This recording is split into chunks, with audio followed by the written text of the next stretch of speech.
The legend lives on from the Chippewa on down of the big lake they call Gitchagumi. The lake, it is said, never gives up her dead when the skies of November turn gloomy.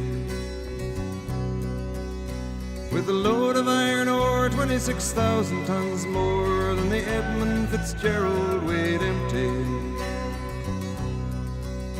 That good ship and true was a bone to be chewed when the gales of November came early. The ship was the pride of the American side, coming back from some mill in Wisconsin. As the big freighters go, it was bigger than most, with a crew and good captain well seasoned, concluding some terms with a couple of steel firms when they left fully loaded for Cleveland. Then later that night when the ship's bell rang, could it be the north wind they'd been feeling?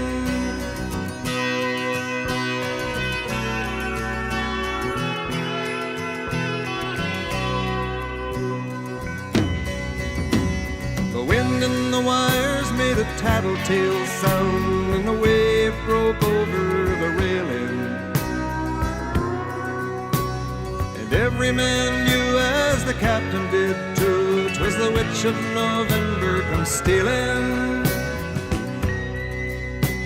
The dawn came late and the breakfast had to wait when the gales of November came slashing. When afternoon came, it was freezing rain in the face of a hurricane west wind.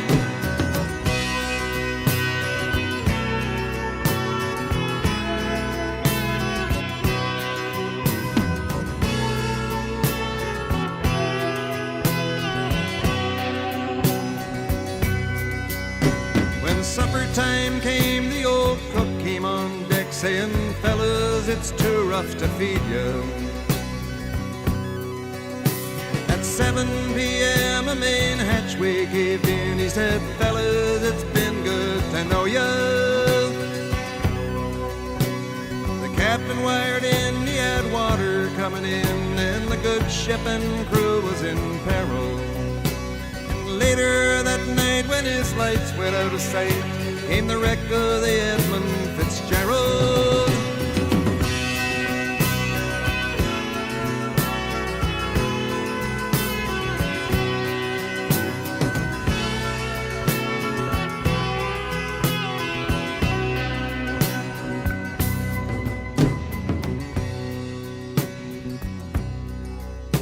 Does anyone know where the love of God goes when the waves turn the minutes to hours?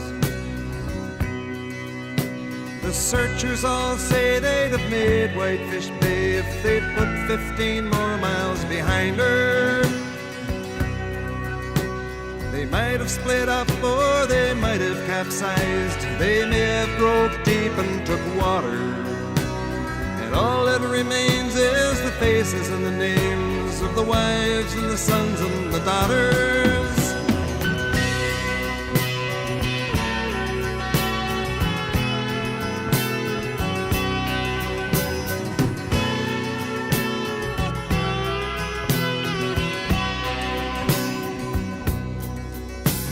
Lake Huron rolls, Superior sings in the rooms of her ice-water mansion. Old Michigan steams like a young man's dreams. The islands and bays are for sportsmen.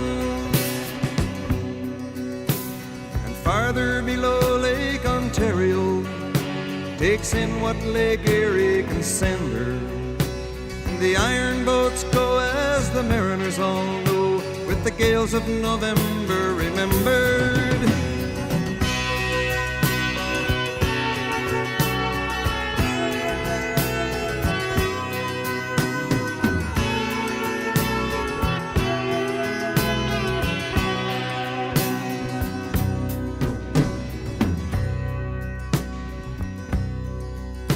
In a musty old hall in Detroit they prayed in the Maritime Sailors' Cathedral.